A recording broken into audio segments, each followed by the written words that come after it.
Bonjour, je m'appelle Rosemine, je suis congolaise d'origine vivant à Kinshasa. Je suis la maman d'Alexandra, une congolaise vivant au Canada, à Québec, précisément dans la ville des Trois-Rivières où elle est étudiante à l'université et elle combine avec un job étudiant. Je fais cette vidéo parce que ma fille est introuvable depuis le mercredi. Le lundi, nous, on a très bien échangé avec elle, tout était normal, tout était parfait, très bien. Le mardi, son papa l'a écrit, son papa a parlé avec, lui a dit, je vais envoyer ton argent de loyer le mercredi ou le jeudi. Il s'est même excusé parce que normalement, on envoie des 27, déjà le 27 ou le 28, en tout cas avant les 30. C'est ce que la coloc réclame souvent.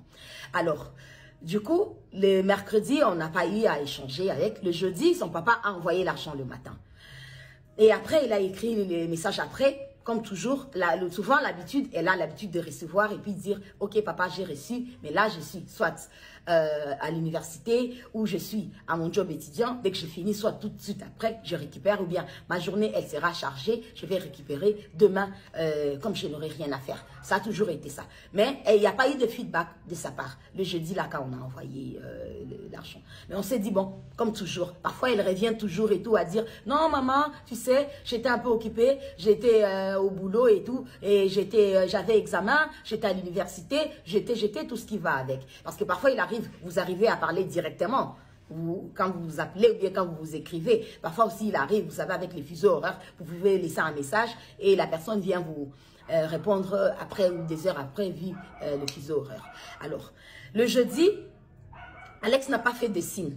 Ça nous a inquiétés. Alors, on s'est décidé, non, le vendredi, de contacter sa coloc. Nous, c'était le matin. Eux, là-bas, c'était le matin. Il fallait attendre qu'ils se réveillent. Nous, c'était à 14 h. Là, il était 14 h, je crois, 6 h chez eux ou 7 h. On appelle Louane. Son papa a parlé avec... Mais moi aussi. Moi, je parle de mon appel à moi, à la maman. J'ai parlé, je dis, allô, Louane, ça va et tout. Ça fait que je n'arrive pas à joindre Alexandra. Elle me dit... oui, ça fait 2 jours que moi je l'ai vu. Moi, personnellement, j'étais à la maison et ça fait 2 jours que je l'ai vu. Et là, ça fait 2 jours, moi, je ne suis pas à la maison. Je suis chez mon copain ou chez mes parents et voilà. Mais vous pouvez me laisser à l'heure de ma pause, j'irai à la maison. Je vais essayer de voir si je vais la contacter, la voir et puis vous revenir vers vous. Je dis, mais là, je suis vraiment très inquiète, Louane. Je ne sais pas. Oui, madame, je vous comprends très bien et tout. Alors, j'attends un peu et tout, et puis je lui rappelle encore et tout. Je suis pas encore partie et tout, mais après, je pars dites-moi dans combien de temps. Non, dans une demi-heure, peut-être je serai. Ouais, je dis, ok, d'accord. Après, tout de suite, après, quand on se raccroche, elle m'envoie un SMS, parce qu'avec eux, avec Louane, je ne parle pas sur WhatsApp. C'est juste l'appel normal. L'appel normal et tout. Donc, elle me fait un SMS pour me dire, faites-moi, rappelez-moi, j'ai la suite... Et j'ai les nouvelles de mon coloc. Je rappelle tout de suite. Allô? Oui, j'ai mon coloc qui m'a dit qu'il a déposé le mercredi à l'île de Cantan. J'ai dit, un coloc? J'ai dit, mais Louane, je ne savais pas qu'il y avait un coloc. J'ai pensé que vous habitez que vous deux, ma fille et vous et tout. Elle me dit, non, il y a un coloc. Et après, il y a votre fille, l'autre coloc. Bon, personnellement, je me suis dit, si déjà ma fille ne m'avait jamais dit qu'il y avait un coloc, peut-être c'est dit, vous savez, nous sommes des mamans africaines, on est parfois un peu parano et tout, je n'allais peut-être pas accepter qu'elle habite là où il y a un garçon parce que je savais qu'il n'y avait que la fille ou laquelle, c'est elle la mairesse, qu'on a fait les bails et voilà. Et on savait qu'elle qu'on est toujours en contact. Et sur les vidéos qu'elle avait envoyées, bref, je savais que Alex n'habitait qu'avec Louane. Je n'étais pas au courant du coloc. Bref, ça. Après, elle me dit, je lui demande, passe-moi le numéro du coloc en question.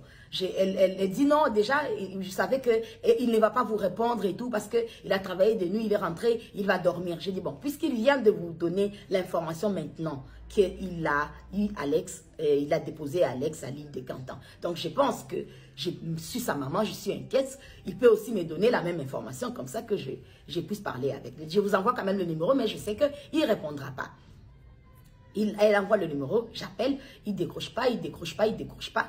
Et puis après, finalement, il décroche quelques temps après et j'attends la voix de Louane à côté. Donc, j'ai compris que Louane, elle avait pris justement sa pause en question pour aller à la maison pour vérifier comme elle m'avait dit. Alors, il me dit, oui, j'ai déposé votre fille mercredi à 15h40 à l'île de Cantan. C'est là où j'ai déposé votre enfant. Et c'était la dernière fois que je l'ai vue et elle n'est plus revenue à la maison.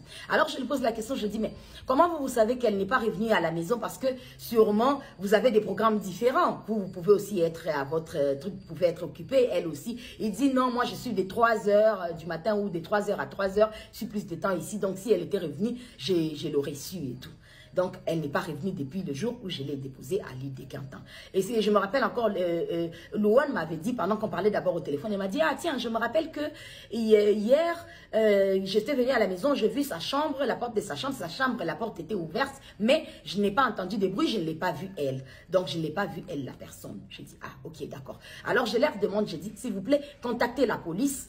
Comme ça, plaignez-vous que votre coloc, et vous ne voyez pas votre collègue, vous n'avez pas les nouvelles de votre coloc depuis le mercredi. Alors ils me disent non, on ne peut pas appeler la police parce que la police ne prendra pas en considération les amis que le parent. Donc ça sera mieux vous-même appeler la police et tout. J'ai dit non, mais je préférerais que vous appeliez la police. Maintenant qu'on était en train de parler, ils m'ont envoyé, ils m'ont texté un SMS, le numéro de la police. J'ai dit mais j'aurais quand même aimé que vous aussi, vous appelez la police et après comment je vais appeler la police? Vous dites à la police que sa maman aussi s'est plaint auprès de nous et c'est comme ça qu'on vous appelle pour savoir comment est-ce que, voilà, on fait la plainte en fait, ensemble. Ils ont dit, bon, c'est qu'ils ont dit, ils avaient dit au téléphone non, mais bon, après, j'ai raccroché pour moi, trouver la solution de comment trouver à appeler la police. Et après, je reçois le message de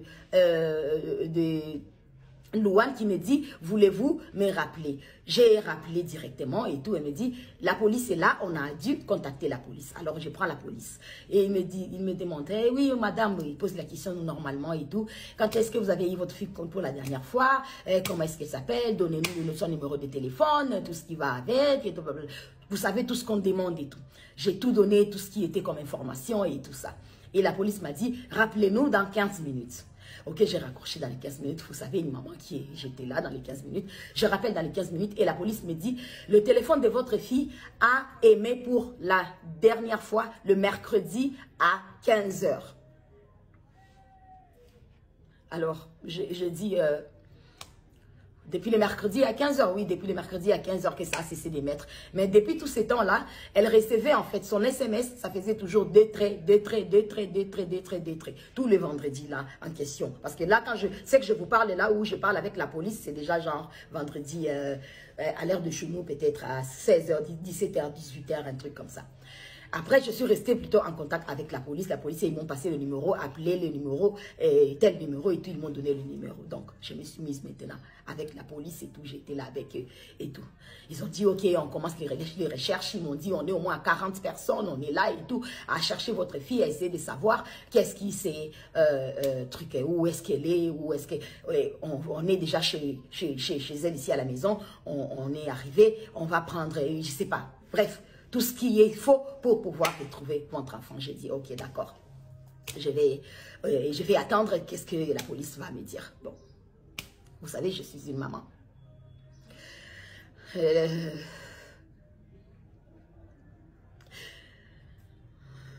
J'ai envoyé ma fille au Canada pour aller étudier parce que le Canada, c'est un très beau pays, un très bon pays qui offre des choses tellement meilleures, qui offre la sécurité déjà premièrement.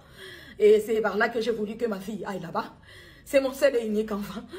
C'est le seul enfant que j'ai eu. C'est le seul enfant que j'ai accouché. C'est la fille que j'ai eue à mes 16-17 ans, quand j'étais petite. Et j'ai souffert de ma vie. Et j'ai souffert. Et j'ai dit que ce que j'ai vécu, ma fille n'allait pas le vivre. Il fallait que je me batte pour pouvoir offrir une vie meilleure à ma fille. Alors, c'est pourquoi j'ai envoyé ma fille au Canada pour aller étudier. Je suis une mère à ce moment, tellement triste. Mais Alex, je m'arrêtais de dire, ma fille, reste forte. Je n'arrêterai pas de te chercher jusqu'à ce que je te retrouverai, mon enfant, mon bébé. On a un slogan, ma fille et moi. Alex et maman contre le monde entier. Et je lui dis toujours, si quelque chose t'arrive, qu'est-ce qui m'arrivera à moi? Elle répond, tu vas mourir. Oui, Alexandra, je vais mourir. Hein. Je vais mourir, hein, mon bébé. Parce que j'ai passé dans les messages, comme je vous dis, les téléphones, les WhatsApp de ma fille, a continué à passer tous ces vendredis-là, depuis là toute la journée, jusqu'à le dernier message à 1h05 de la nuit de vendredi à samedi, que plus rien, un trait, comme si elle était sur Internet et puis on a coupé Internet, ou soit le téléphone est tombé l'obat, parce que déjà, l'appel déjà normal ne passait plus. Et la police aussi avait déjà vu que le téléphone avait cessé d'émettre depuis le mercredi. Donc, déjà, vous voyez la panique. Et déjà, on était encore dans l'espoir à voir comment est-ce qu'elle répondait, comment est-ce qu'elle recevait sur les SMS et tout. Mais ce que je trouvais bizarre, c'est que connaissant ma fille, parce que c'est mon bébé, c'est ma princesse, c'est mon enfant, tout ce que j'ai eu, ou tout ce que j'ai fait, ou tout ce que j'ai été dans mon passé, où je ne sais pas ce que je peux dire comme adolescente, comme je ne sais pas quoi, j'ai dit, ma fille ne vivra pas la souffrance que moi j'ai vécue. Ma fille ne vivra pas tout ce qui est noir, tout ce qui est quoi que ce soit. Et c'est une fille que j'ai élevée dignement. Pour ceux qui connaissent Alex, c'est pas qu'elle est antisociale, mais c'est quelqu'un qui est tellement réticente, qui est tellement polie, qui aime tellement les gens, et qui est serviable, qui est bienveillante, qui aime Dieu, qui prie beaucoup. C'est une fille que j'ai appris dans la vie de suivre le Seigneur, donc vraiment de connaître Dieu, parce que Dieu a fait des merveilles pour moi, parce que déjà à arriver à ce que j'ai vécu, et jusqu'à arriver à tout ce que j'ai vécu, elle et moi, tombée enceinte à 16 ans, 17 ans, pour, voilà, et puis avoir mon enfant, il faut déjà imaginer qu'est-ce que j'ai dû endurer pour arriver là et tout, à passer par le Cameroun où elle est née, et Congo-Kinshasa, partir Lubumbashi, et revenir ici, et partir en Afrique du Sud où elle a fait les études encore, et après l'envoyer au Canada pour l'université. Donc vous pouvez bien imaginer le parcours que j'ai fait. Donc je me suis donné, battu, bec et ongle. Moi je ne vis que pour mon enfant. Je ne vis que pour ma princesse. Je ne vis que pour mon enfant. Alors je demanderai à toute personne qui pourra avoir des nouvelles, je ne sais pas, des indices, quelque chose qui pourra nous aider, qui pourra aider la police canadienne, parce que la police canadienne, elle travaille, elle continue encore à travailler maintenant, mais je pense que par mon devoir de mère, je ne peux pas rester comme ça, il faut bien que je fasse... Il faut bien que j'alerte le monde.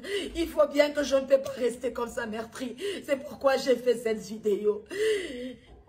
Alex, retiens bien que maman n'arrêtera pas de te chercher. Maman n'arrêtera pas de te chercher jusqu'à te retrouver. Non, maman n'arrêtera pas. Et le Seigneur est avec toi. Le Seigneur sera toujours avec toi. Et le Seigneur ne va pas t'abandonner. Le Seigneur ne va pas m'abandonner moi. Le Seigneur ne m'abandonnera pas. Alors je vous en supplie, aidez-moi à retrouver ma fille. Aidez-moi à retrouver mon bébé. Cela fait des jours je ne bois pas, je ne mange pas, je ne dors pas. Je ne sais même plus comment fermer l'œil ni comment vivre. Je demande à tous ceux qui vivent à Trois-Rivières, s'il vous plaît, aidez-moi à retrouver mon bébé.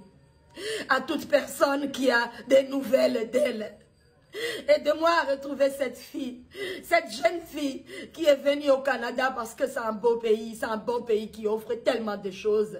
Un pays avec beaucoup de sécurité, un pays pour un avenir meilleur, comme j'ai toujours dit, comme je lui ai toujours dit. Je dis ce que j'ai pas eu. Toi, je vais te l'offrir à toi, mon bébé. Toi, tu l'auras. Aidez-moi. Aidez-moi, je suis une maman perdue. Je suis une maman perdue, je suis une maman triste. Je suis une maman qui ne sait pas quoi faire. Qu'est-ce que je peux faire en ce moment? Mon bébé me manque. Mon bébé me manque. Mon bébé me manque. Contactez la police canadienne. Contactez la police québécoise, la police des Trois-Rivières, la police de, je ne sais pas, du monde entier. De tout ce que vous pouvez contacter, je ne sais pas, mais aidez-moi. Aide-moi à pouvoir boire de l'eau. Aide-moi à pouvoir dormir. Aide-moi à pouvoir manger. Aide-moi à pouvoir continuer à vivre. Parce que sans ma vie prendra fin. Parce que je l'appelle ma vie. Je l'appelle mon essentiel. Elle passe avant tout. Elle, c'est ma vie. Elle, c'est mon tout. Aidez-moi. Je ne vis plus. Je ne vis plus. Je n'ai plus de vie. Je n'ai plus de vie. Je me sens pas.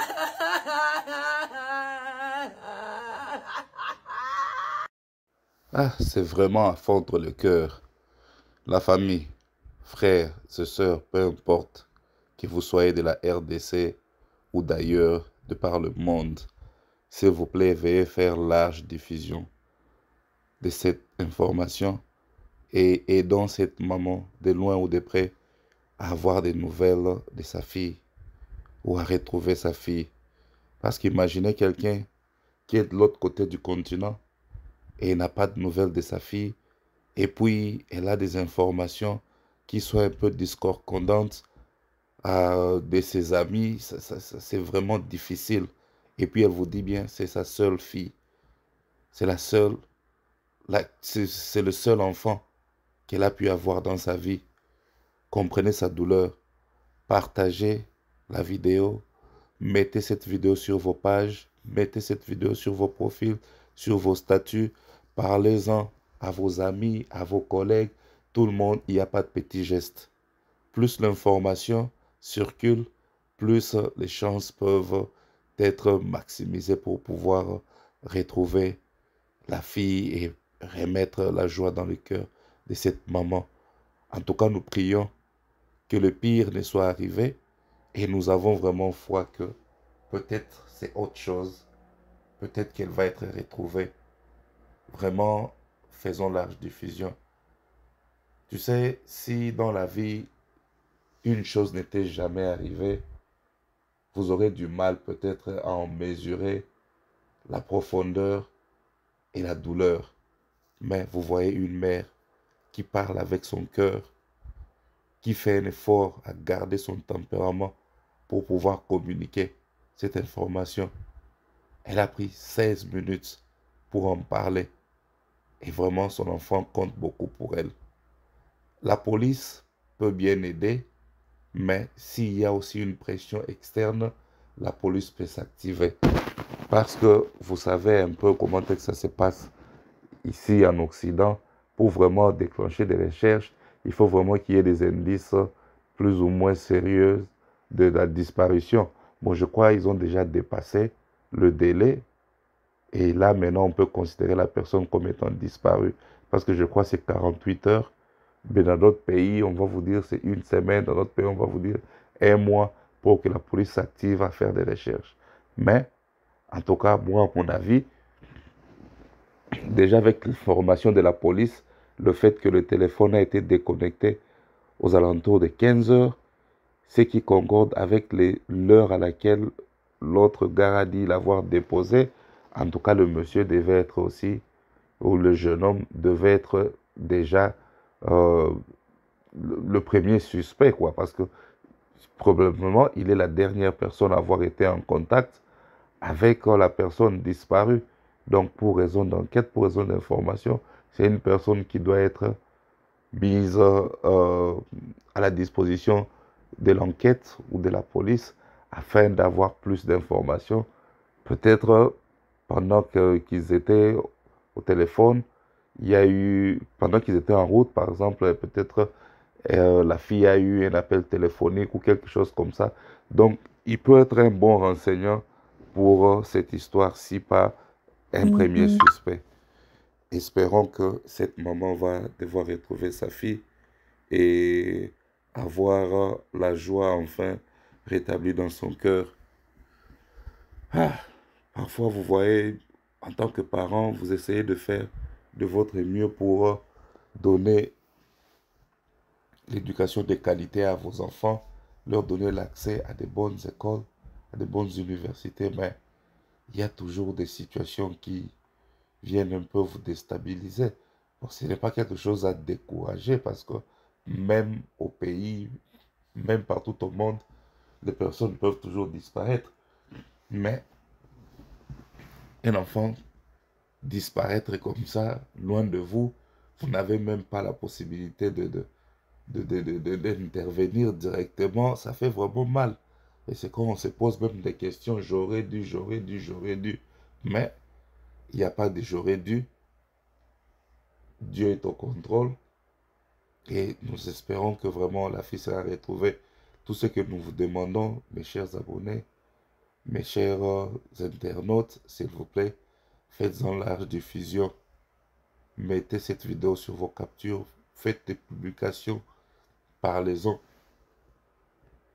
Afin que les choses puissent s'activer et aller un peu plus ou moins vite. Parce que nous craignons aussi la lourdeur ou la largesse administrative de la police occidentale, surtout s'il n'y a pas vraiment un grand intérêt pour eux directement.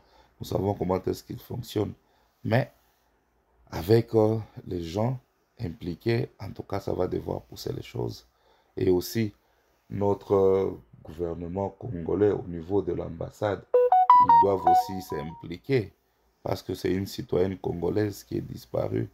C'est une richesse de la RDC qui est disparue. Donc, tout le monde veut vraiment s'activer et essayer un peu de trouver une réponse à ceci le plus vite possible, afin d'apaiser le cœur de la maman.